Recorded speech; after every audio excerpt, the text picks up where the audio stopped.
Hi, Fellowship. Thank you so much for this opportunity to share and to thank you for being part of the ministry we have in the Philippines. Well, waking after 2 weeks of heavy rain and a night of torrential downpour, I knew we needed to swing into emergency mode immediately.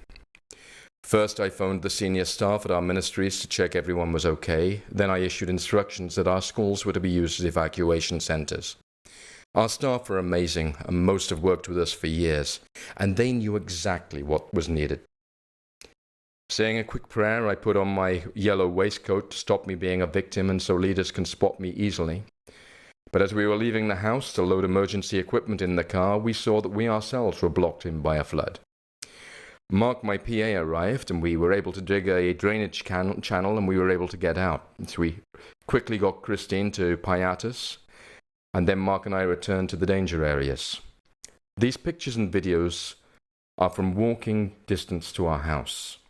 Here Mark and I helped rescue people from a preschool where they'd been surrounded by water and trapped standing up all night after their homes had been flooded. Mark also had to take photos while I stayed on my phone coordinating with authorities and media.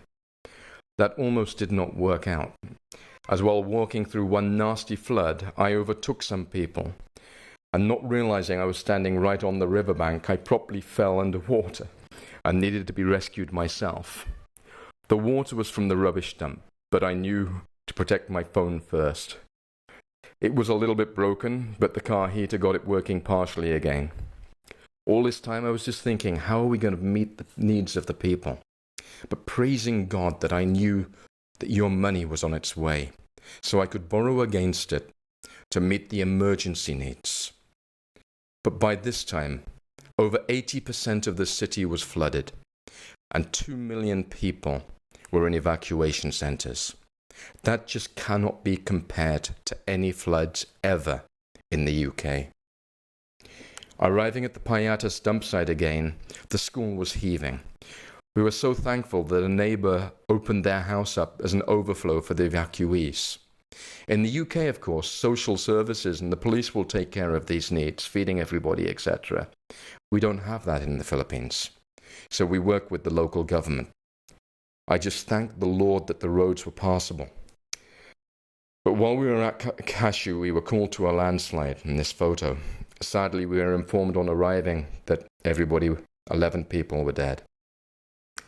Then we heard that a crack had appeared in the dump site, which is just a mountain of rubbish. This spread fear through the whole community.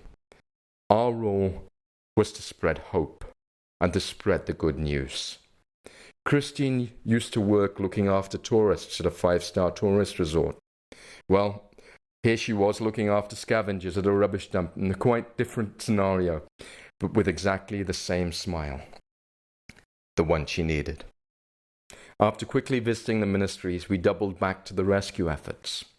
Early in the morning, rescuers had got themselves trapped after a failed rescue attempt to get some young children.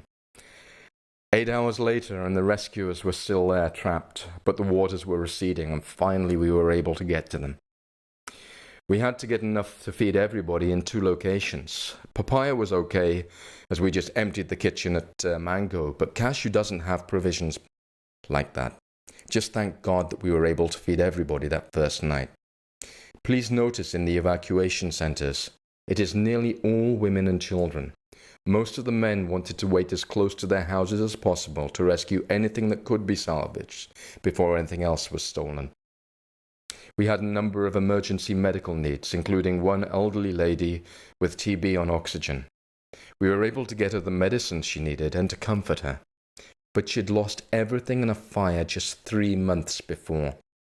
The government had just moved to our area, which is a resettlement centre. At first she was just so thankful to get a government house, only to lose the little that she had left underwater. She stayed with Papaya for a few days and did not really want to return home. Imagine if you had lost everything. As we went around, we saw Bibles, photo albums, school books, all soaking, wet and ruined. We knew they were special memories. And we promised the people we would do what we could and replace the Bibles. And we've given a lot of school supplies as well, so the children are back in school. The days that followed were getting people back home, keeping them fed and healthy. And we had opportunities to share our faith in word and action. My favorite verse is James 1:27. The worship that God our Father counts as pure and holy is to look after orphans and widows in their distress and to keep ourselves from being polluted by the world. Quite often this verse is quoted in two different parts, but it's one. It works together. When you're in the middle of meeting people's needs, you really don't need to be worried about getting polluted by the world. In disasters, I always keep this verse in my head. It's what keeps me going, knowing that what I'm doing is praising God. Well, thousands were fed, hundreds accommodated. Many have received medical help and other help. And none of this would really have been that possible without you putting the seed money in to start us. The medical missions, well, they're still ongoing. The last one is actually today as you're watching this. And your provisions are still saving lives. As Christians, we talk quite often about saving lives. Well, some of us as missionaries are blessed to be able to save people in more ways than one. But only through the support that you provide are we able to do this.